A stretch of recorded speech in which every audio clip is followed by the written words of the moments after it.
Hello, welcome back to Bonaventure Time. Today, someone just asked me recently, actually, about the different categories within philosophy and the different subdivisions or sub-disciplines within philosophy, and just asked if I could elaborate on that. So today, I wanted to do that and just elaborate on the different divisions and disciplines within philosophy and the different specialties and certain philosophers who specialize in certain areas of philosophy. So let's get started.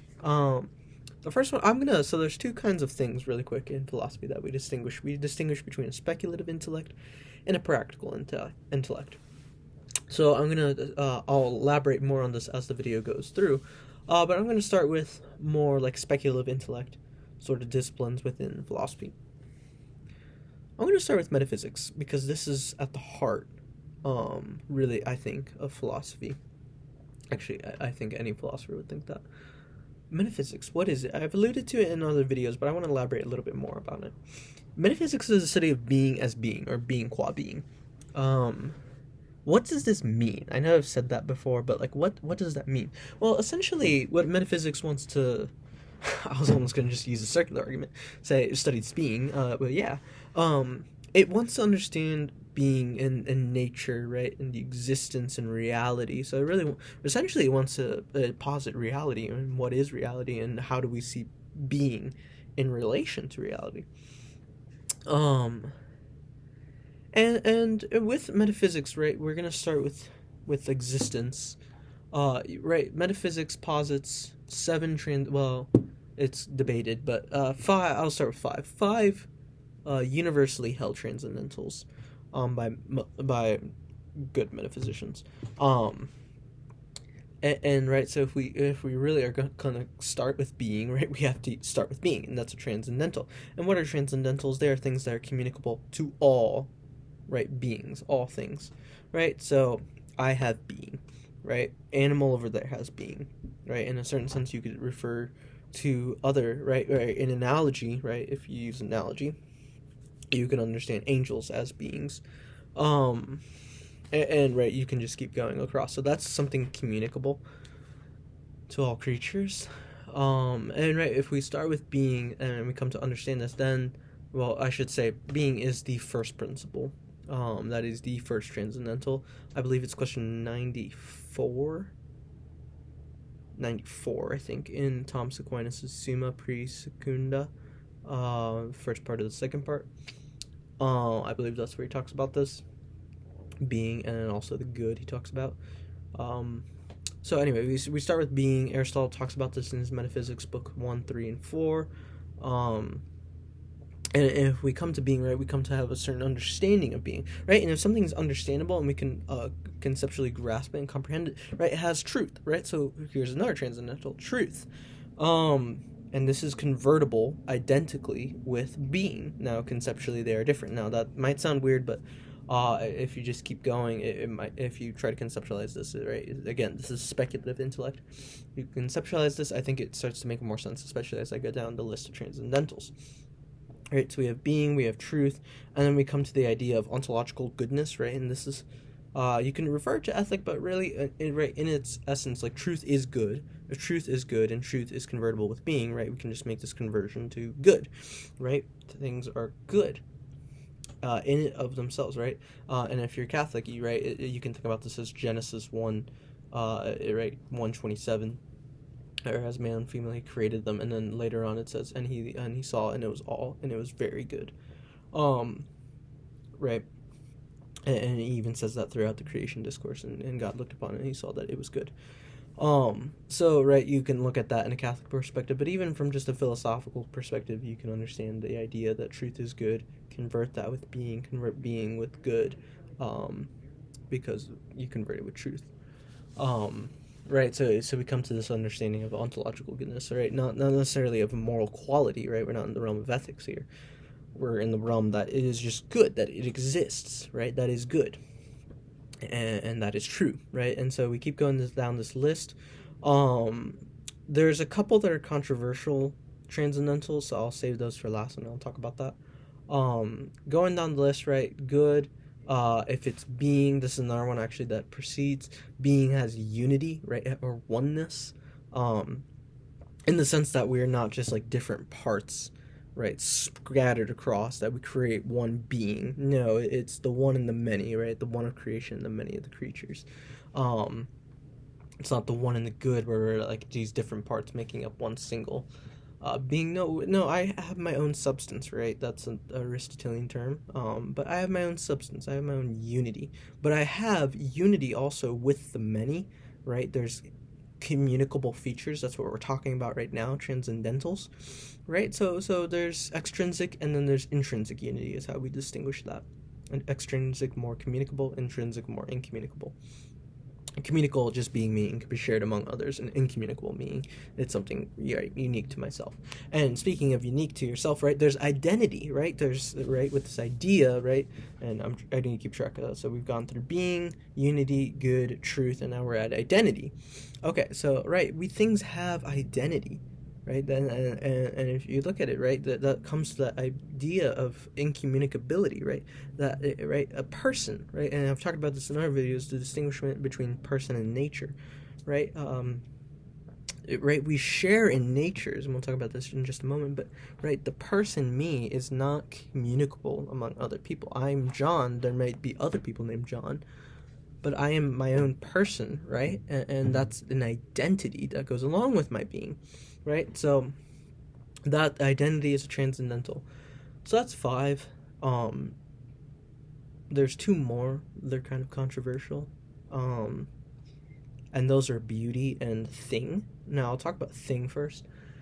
Thing is controversial just for it's not terribly controversial. Just some people think in the Latin ens, res, and ens, being and thing, are just the same thing. So some people just kind of put that under being. Some days I feel that, and other days I'm just kind of like, it's its own thing. So it's really, in my opinion, not a big deal within metaphysics, but this is actually still debated to this day. And then beauty. To a certain extent, right, and this would be a very contemporary Thomistic answer, things have unity and right, beauty is this splendor, right? It pleases when seen, and it delights the intellect, so it has a truthfulness to it, but it also delights the will, and so it's unique, and its splendor is unique, and it has this unity to it, so you can already convert it with unity, and to a certain extent you can convert it with good, truth, right? The one that I know a lot of contemporary philosophers will debate is it really convertible with being, and to a certain extent, right, where I stand on this is, to some extent, yes, right, things have unity, and unity is beautiful. There's a harmony, right? That's something they'll talk about. You see that already in Pythagoras, in the ancient Greeks. This idea of harmony, Aristotle would talk about this, Thomas Aquinas talks about this. Really where I stand is there's a certain metaphysical beauty that is communicable to all beings, so you could say transcendental, yes. But then I would say there's different layers to beauty, and I'll talk about that more when we get to the section on beauty in this video. Anyway, there's the 7 transcendentals. Those are key to metaphysics, and they're really going to study all those different transcendentals within metaphysics. They're also going to study being within causation, cause and effect. There's 4 causes that are famous to Aristotle. They're in the metaphysics, but really I think they're more clearly expressed in Aristotle, Book 2, Chapter 3 of his Physics. And these are the final, efficient, formal, and material. What these are, I'll go through these really quick. Material is the matter, right? So when you're making something, like say I'm making this desk in front of me, I have to have the wood. There's the material cost. The form that actuates or actualizes the material is the form of the desk, right? Because I could have a wooden desk, I could have a wooden bed, I could have a wooden hammer, right? So the form actualizes the matter, and really, because matter is in flux, right? And can receive in numerous forms, and so the form is what completes it into this object of a desk. It makes it this desk. So that's the formal cause. The efficient is where something comes from, right? The carpenter making this, and then the final, that which it is made for, right? It's telos. Sometimes this is called the teleological cause. And really what this is right, this desk was made for, well, studying, But many other things can have, right, there's different final cause. But if you look at that in relation to being, right, the creator, the final and efficient in metaphysics are united. They can't be separated, right? And if we think about this in the lens of a natural theology, right, God as our creator, and for the sake of, right, contemplating God in the beatific vision, right? So you look at final cause, right, God, and he's the first efficient cause, right? That's actually one of Duns Scotus's proofs of God's existence. God's the perfect final cause, perfect efficient cause, and perfect in primacy. It's a very simplified rundown of Duns Scotus. It's much more eloquent and beautiful in that, but perhaps I'll make a video on that elsewhere, another time. So that's the four causes. I think they're pretty easy to understand, but if you want to learn more about them, Aristotle talks about them. Book 2, Chapter 3, Physics. Okay, we're going to put metaphysics to the side. Let's go into well, that's actually a practical discipline. Let's go to epistemology. Epistemology is the study of knowledge and how we come to know things. This, I confess, is probably my least favorite discipline in philosophy. I maintain a lot of important epistemological issues because in reality, a philosopher is always going to meet very critical and significant epistemological problems. But there's just some things that you have to study in epistemology that are not my favorite. Like, you have to deal with the skepticism. And I'll talk about that in just a moment. Really quick, as I preface epistemology, in studying knowledge, right, it's really going to study how we come to know things. And there's three main views in this. There's the skeptic and skepticism who claim we can't know anything. They present this famous argument. They call it the circle argument, or the problem, the criterion, I think is another way they put it. But essentially, if you think about it, right, if I have a bunch of apples in front of me, this is a funny example. This is actually how they put it. It's kind of ridiculous. If I have a bunch of apples and I wanted to distinguish what's a good apple from a bad apple, right? But how do I know what's a good apple and what's a bad apple? And you might be laughing already because the answer is pretty simple. But anyway, the skeptic would say, how do I know a good apple from a bad apple? Okay, so if I don't know, I need a system. I need a criterion to figure out what's a good apple and what's a bad apple. But in order to know that this criterion worked successfully, right, to know that I actually picked out the good apples from the bad apples, I would have to know what were the good apples and what were the bad apples. But that's like, do you see that that's a circle effect? You just went back to the beginning, right? So, and they would also say that this is an infinite regress, because then you can make a system to show that that was a good system, but then to show that that was a good system, you'd have to add another system, and you just keep going down and down, and it's an infinite regress. There's what people call common sense philosophers. I call them realist philosophers. That's actually not just me. It's another name for them. I usually call them by this name, realist philosophers. You just know. There's just some, I think they call it the standard view, the common standard view, or common sense, right? Like, I know what I'm feeling. I know what I'm thinking. I don't have to put that into a criteria. I don't have to put that to some test for the skeptic, right? There's some skeptics, they're radically empiricist, they're scientists, yeah, not just scientists, but they're scientism, where it's an overemphasis on science and its role. This would be like David Hume, Berkeley, and Locke.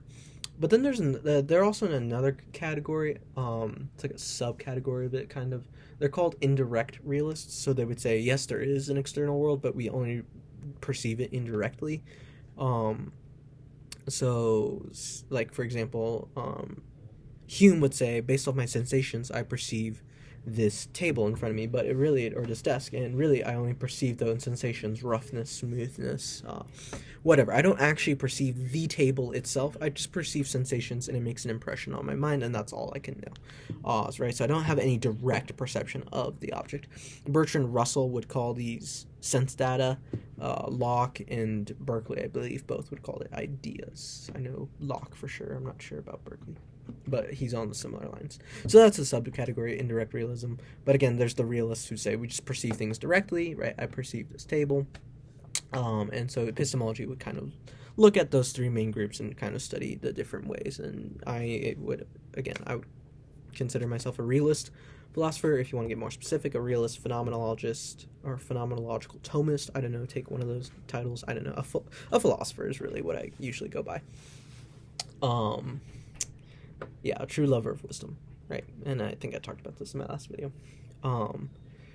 So that's epistemology. It studies those different categories, how we come to know things. There's other ways also you can study different epistemological concerns, like, right, and coming to know things. How do I create, right, or come to know certain things, and infuse forms into different artificial matter, right? Like for Aristotle, right, in book 3 of De Anima, he talks about, right, when the idea of perception, when we perceive something, in this act of perception, which is a critical thing in epistemology, I can abstract the form from the matter, right? So when I look at the said desk, I can abstract this form apart from the matter, the wood, and take this idea and, right, create different ways, and then you move into the realm of aesthetics and art, and you start creating things. So you can see like how epistemology is a bridge to other disciplines, right? And already, right, we can see the idea of knowledge and truth, and that's critical in metaphysics, which again, that's why I started with metaphysics, because I really don't think you can really start epistemology without metaphysics. I don't think any philosopher would say otherwise.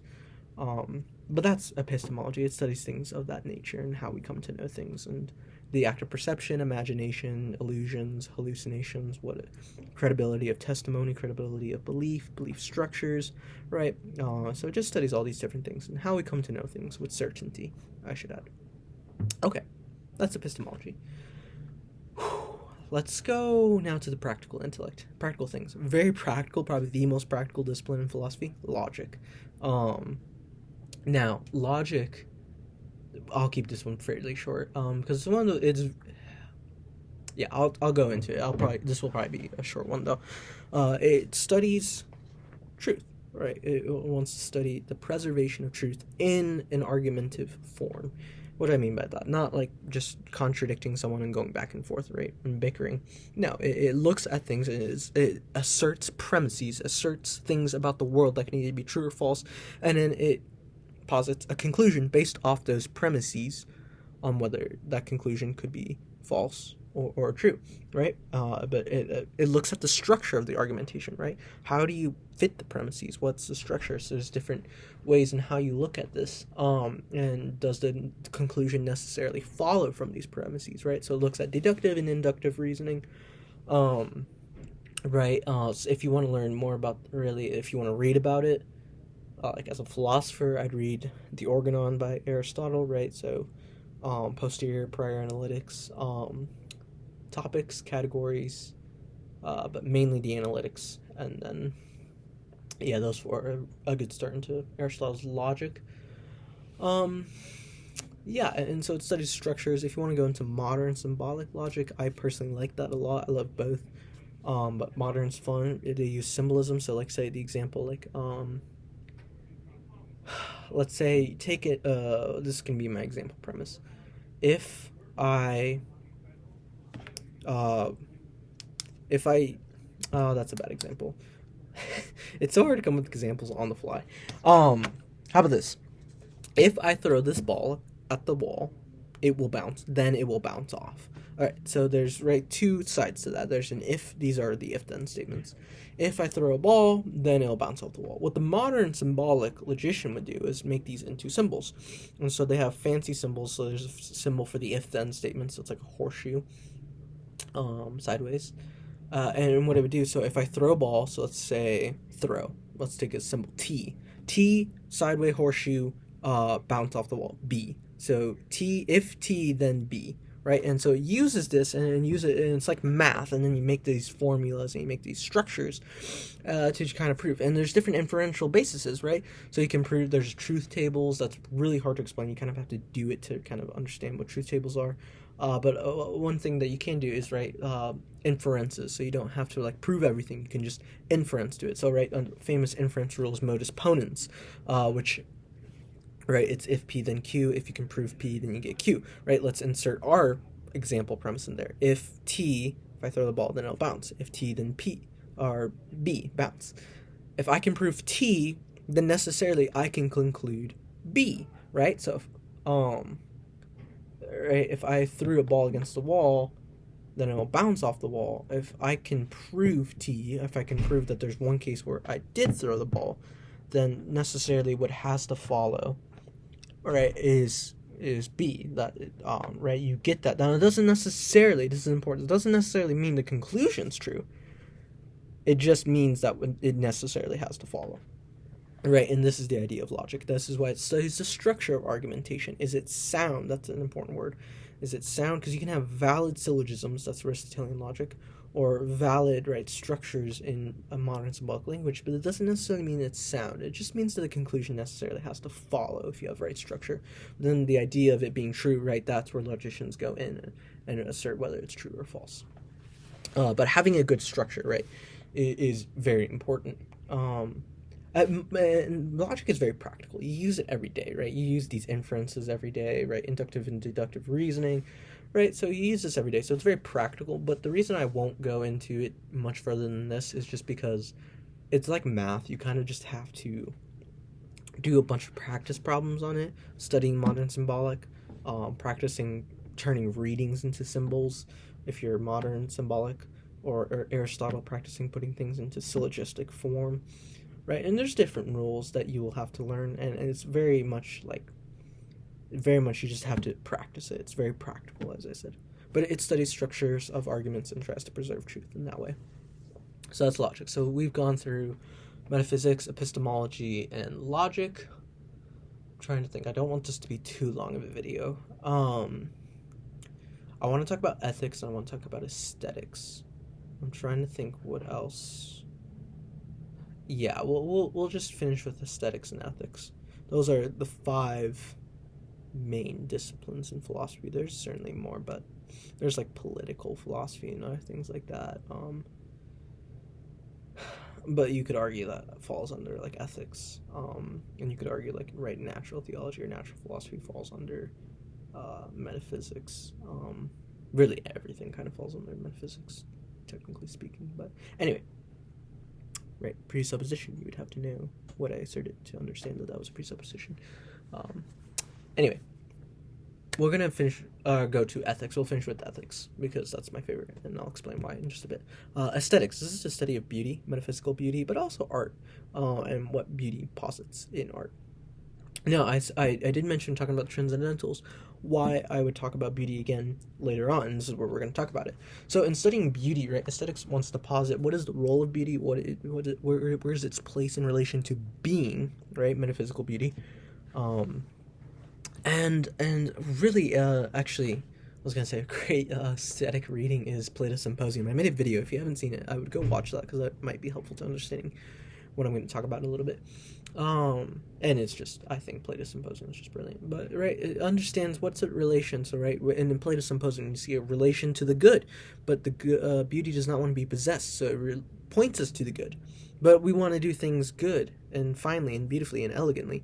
So, right, beauty comes back and helps us and assists us in the guide to contemplating good. But Plato would argue there's a difference between contemplating good and there's a difference between contemplating beauty, right? And he has differences as he goes on. Aristotle would posit beauty as something as symmetric, as definite and clear, and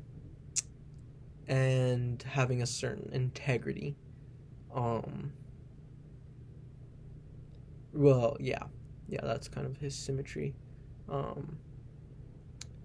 Yeah, so he has a definiteness, a clearness, a symmetry, and sort of like an integrity.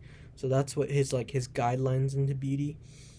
This is not doing him justice. I might just make a video on Aristotle's aesthetics because you can go into the poetics, you can go into physics, generation of animals, ethics, metaphysics. You can bring it all together and see his aesthetics and what he thinks. But right, so when we're studying beauty, we're trying to just put it in relation in aesthetics to other things. What is the purpose of beauty? What is its meaning? What is the essence of beauty? Now, the thing that's unique about beauty, right, and all philosophers, except for most philosophers, I should say, then, would agree that beauty is mysterious, right? And this is why it's been controversial in the transcendentals, right? Because good is very easy to comprehend, right? And especially in an ethical context. Being, right, first principle, is pretty easy, but beauty is mysterious, right? You can't really understand the meaning of beauty. Its full depth and meaning. You can't capture its true essence. And then when you do, right, like, when you possess beauty, is it beautiful, right? Like, it's like the nature of gift, right? What makes it awe and exciting is the fact that it's hidden and you don't know what it is, right? Or I know my friend likes to use this example. When you look at the stars, they're so beautiful. What makes them beautiful is partly because you can't possess it. Like, there's a mystery there, right? If you possess the stars, if you could capture them, it would lose its certain mystery and it would lose a certain beauty, right? And you can even see this in love and responsibility in an implicit manner, where John Paul II talks about not possessing the other, but, right, having that true freedom, right? When you give, there's a difference, and Hildebrand talks about this as well. There's a difference between giving of yourself and flinging yourself away, right? A subjection to human, and then a surrender, a free surrender to God, right? Where there's a self-revelation and self-donation, right? Especially in love, and especially in friendship, and especially in marriage, right? So you can see that with beauty, there is a certain mystery to it that is different from the good, the truth, and being. Also, ontologically speaking, right, there's beauty has like a negative, right? There's beauty and then there's the ugly, right? Good and evil, right? There is evil, but evil doesn't have any ontological existence, right? If you think about it in terms of ontological values, right? An ontological value is say free will, but to not have free will, right? To say the frog doesn't have free will, that's not a disvalue that the rock doesn't have, right? But there's obviously disvalues to beauty, right? There's just things that are ugly, right? So there's many different problems that come in. It's highly debated. It's the most controversial of the transcendentals. What I will say is, I think there's a certain metaphysical beauty that is communicable, and you could say is a transcendental to all beings, right? In the idea of the Thomist, where there's where there's a certain proportion, there's a certain unity to every being, and there's a clearness, there's a definiteness, right? There's a splendor to every being, especially when you look into the intrinsic unity. So in that sense, that's communicable. But beauty has different layers, and Hildebrand, and this is where I really fall into Hildebrand and later contemporary aestheticians. Hildebrand distinguishes 4 levels of beauty: the beauty of the sensible and the audible, right? So, like art or landscape, things like that. Actually, landscape's a bad example because he holds that as a higher spiritual beauty. Sensible and the audible. Then there's metaphysical beauty, right? Beauty of the soul, beauty, things of that nature. And this is what I would say is something transcendental and communicable to all beings. Then there's expressed metaphysical beauty. So this is a neat concept, actually. For Hildebrand, right, there's expressed metaphysical beauty. This is something similar to the Platonic gracefulness that you'd find in Plato's Republic, Book 2, 3, and maybe a little bit of 4, but especially Book 2 and 3. Where he talks about this gracefulness that manifests itself according to the different bodies and according to each different person and different genders even, right? Like, think about it. It's beautiful, and it's something that men do to hold the door open. But it's not really beautiful if a woman holds the door open for a man. And that's not just a social construct, really, if you think about it. Right? There's something deeply there. And what Plato and Hildebrand would say is there's just an expression of a beauty coming out from the soul being manifested through the body.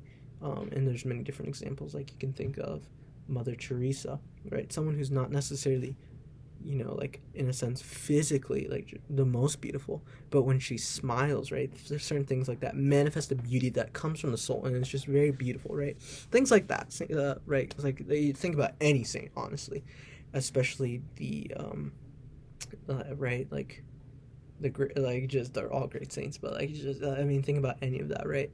Where there's not necessarily the most beauty to them in a physical manner, but if you think about the metaphysical beauty, right, that you can't see, there's certain times through the body that manifests and expresses the metaphysical beauty. So that's what Hildebrand would call express metaphysical beauty, and it's very similar to the Platonic gracefulness. I think it's a very beautiful thing. And then Hildebrand would call, there would be spiritual beauty for Hildebrand. And this is the highest beauty. This is something that echoes home, he would say. There's a familiarity with it, which is very similar to Plotinus and Plato and really Aristotle as well.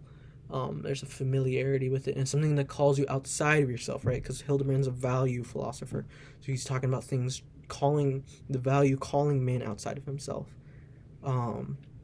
not confining himself, right? Beauty is not meant to confine, right? It calls us out, and for him, spiritual beauty calls us out to God, right? But what's interesting, Hildebrand makes a distinction between religious beauty and spiritual beauty. And why he does this is because he says when beauty calls, it's not necessarily God who's calling, because and if you're a Catholic and you're familiar with the Old Testament, actually beauty is viewed in a very negative manner in the Old Testament. The word beauty in its Greek and in its Latin, it has this negative connotation sort of towards it, but in New Testament, right, it has new.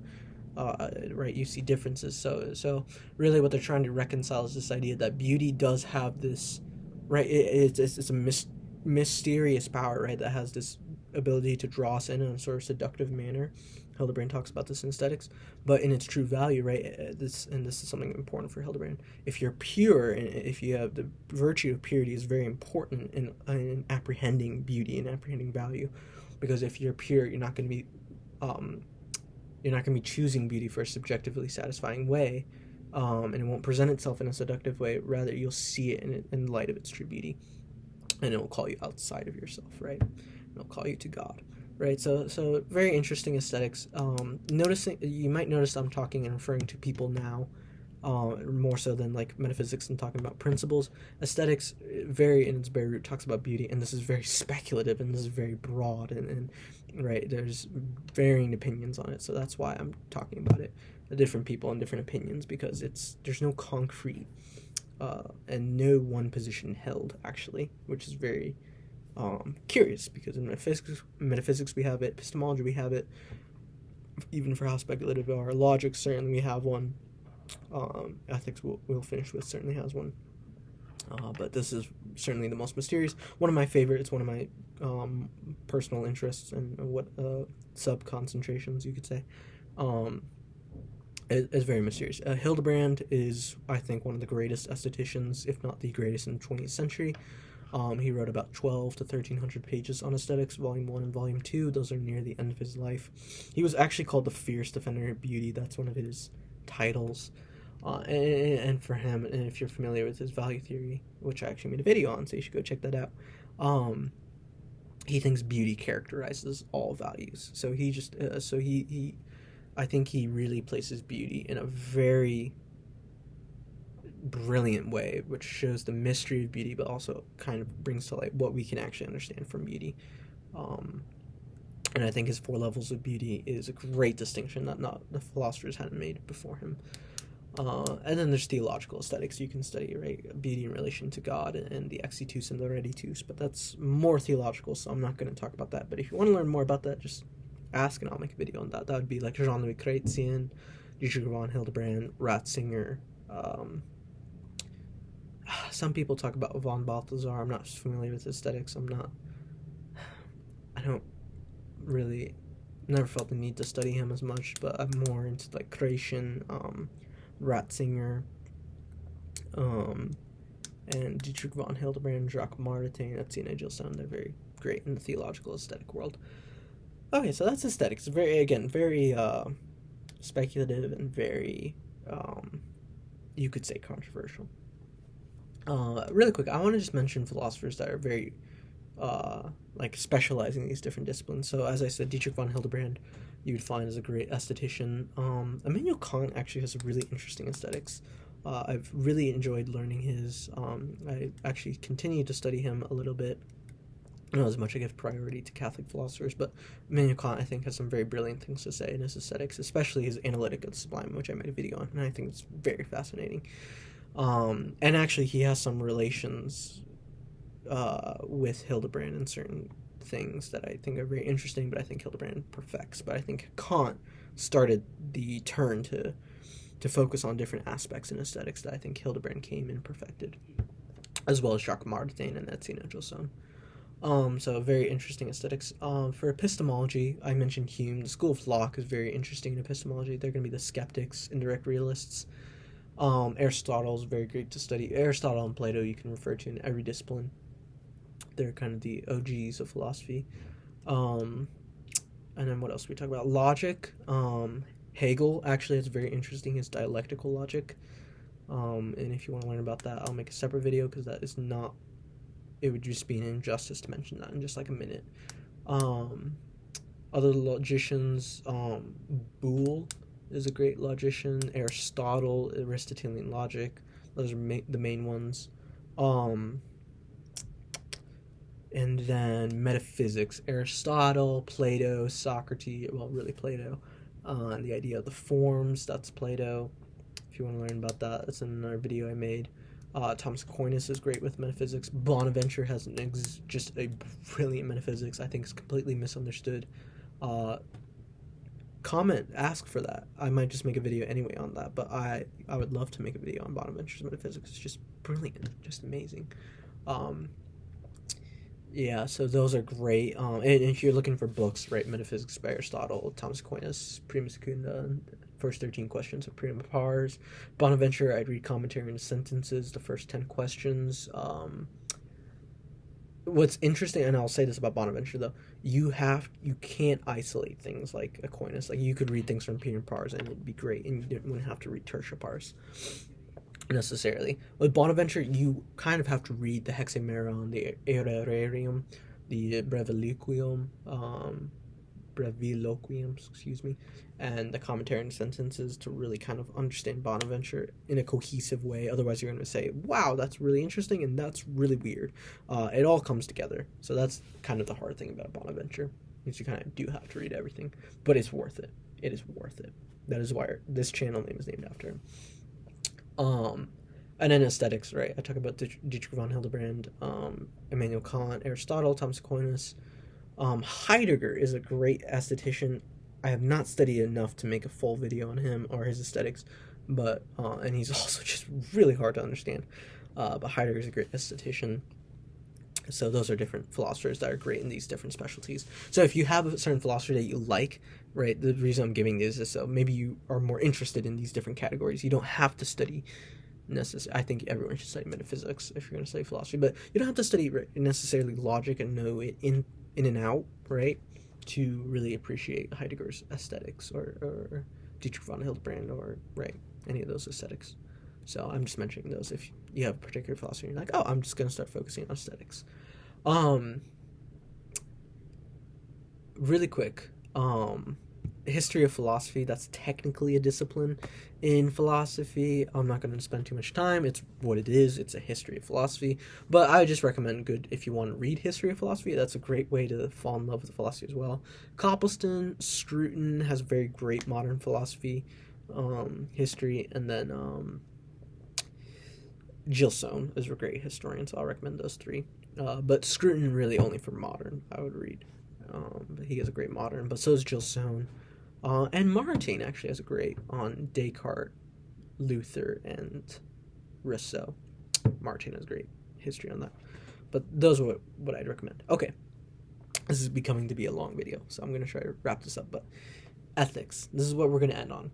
The reason why I want to end on this is kind of for just a dramatic note, because ethics is my concentration. That's what I focus in, and what I've done the most research in and the most work.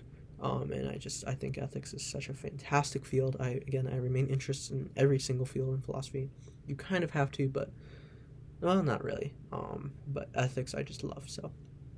Ethics, let's get into it. There's a strategy, actually, how I did this video. I started with metaphysics to understand being, question 94 for Thomas Aquinas, for a reason. Because if you can understand being, right, you understand this conversion to truth, to the good.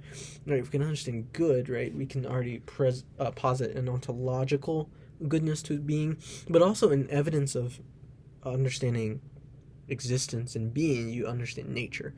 And this is where we're going to pick off with ethics, right? With understanding nature, we understand a telos to being, right, the final cause, right?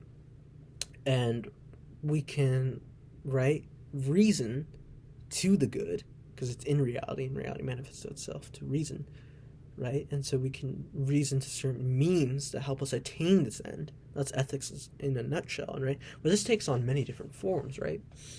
All right, for Aristotle, it's eudaimonism, so it's happiness correlating with the good. For Thomas Aquinas, it's just the bonum, right, and that leads to the ultimate good, which is God. That's Bonaventure as well, although he wouldn't hold it in a very Aristotelian structure. Explicitly, he is actually very Aristotelian.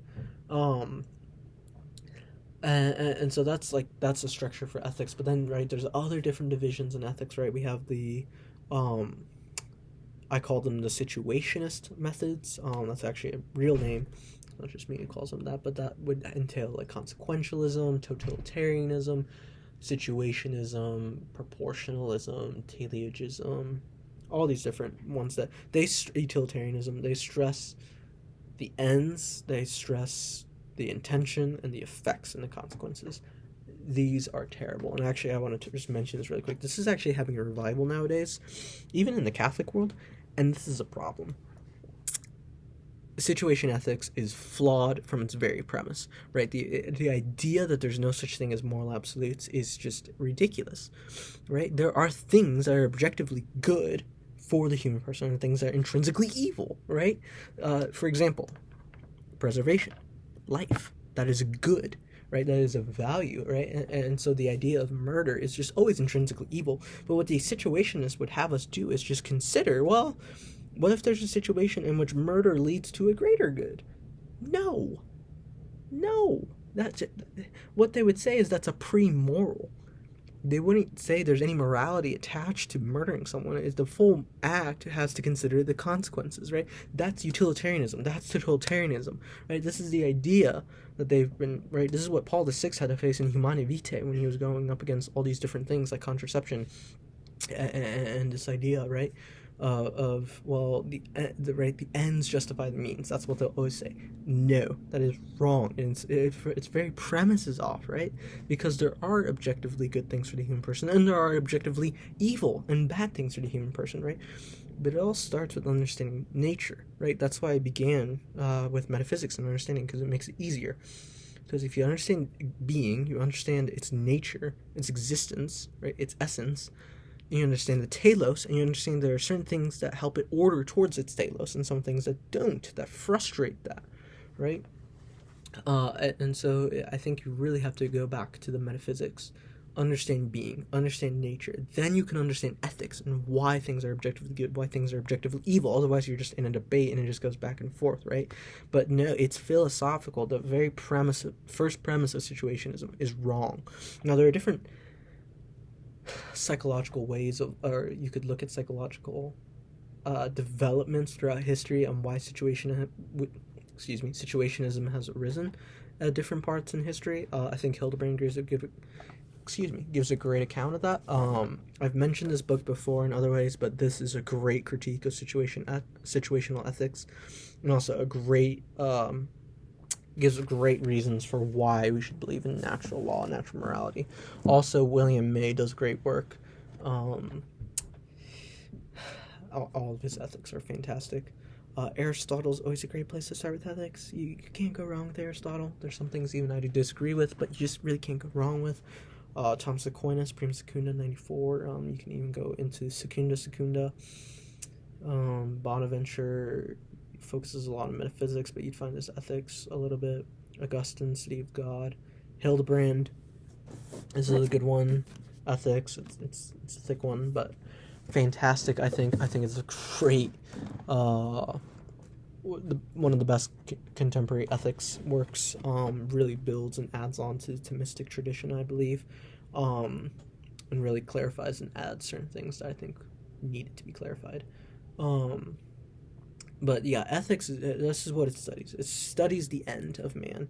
And right, this is practical, right? This is the practical intellect where it looks at the ends and it focuses on actions, right? And then we get the idea of conscience, right? Conscience, right, in its etymology, right? Con with science knowledge, with the speculative.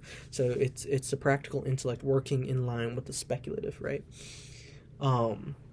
And ethics is just a beautiful field because there are right and wrong, and there are certain things that, right, you just know.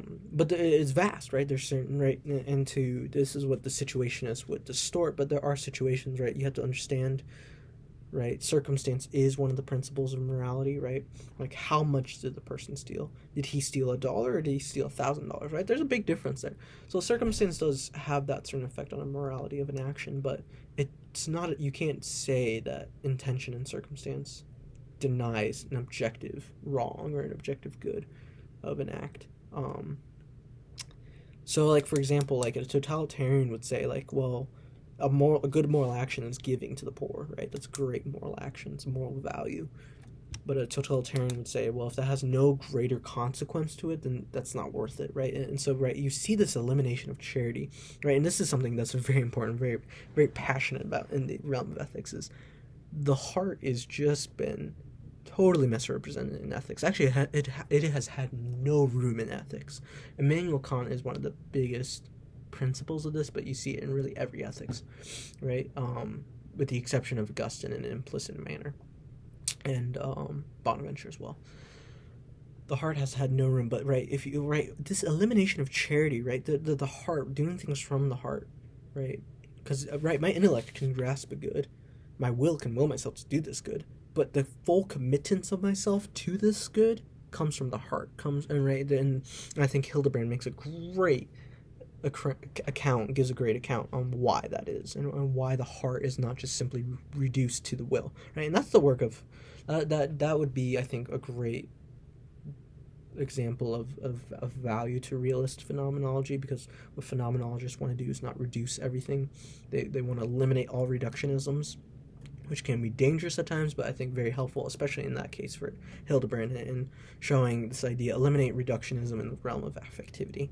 And you can't just reduce it down to the will. The heart has its place, and it has its place in ethics, right? Because we're not just called to do the good as Catholics, but we're called to love the good, to do things out of charity, to love our neighbor, and above all, to love God.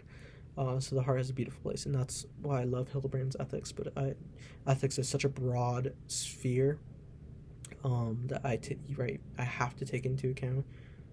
Hildebrand, Thomas Aquinas, Augustine, right? All these different people. There's a bunch of people, right? So that's ethics. But I hope I can show at least why situationism is flawed. There are intrinsically evil acts. There are just acts that are objectively good for the person, right? So it's not just a weighing of the intentions or the circumstance. So that's ethics, right? And I could talk about it far longer, but really I just wanted to give a general introduction. But it studies the end of man and how we attain these ends. And it does take into community, right? There's politics right there, right? Politics and really a communal ethics. But ethics focuses on the individual and finding the means to attain the end of man, right? The telos. So that's ethics. And if you want to read up on some ethics, I would recommend Hildebrand's Ethics, but that's a big book. If you happen to have it or you buy it, chapter 1, 2, 3, 17, and 25. If you read those, your life will change. It's absolutely fantastic. You get Hildebrand's richness and his idea of the heart in ethics, the idea of the value theory you get introduced to, and then also just a rich, robust Thomistic account as well. Even though he's not a Thomist, he gives a great account of it, and then also Augustinian ethics.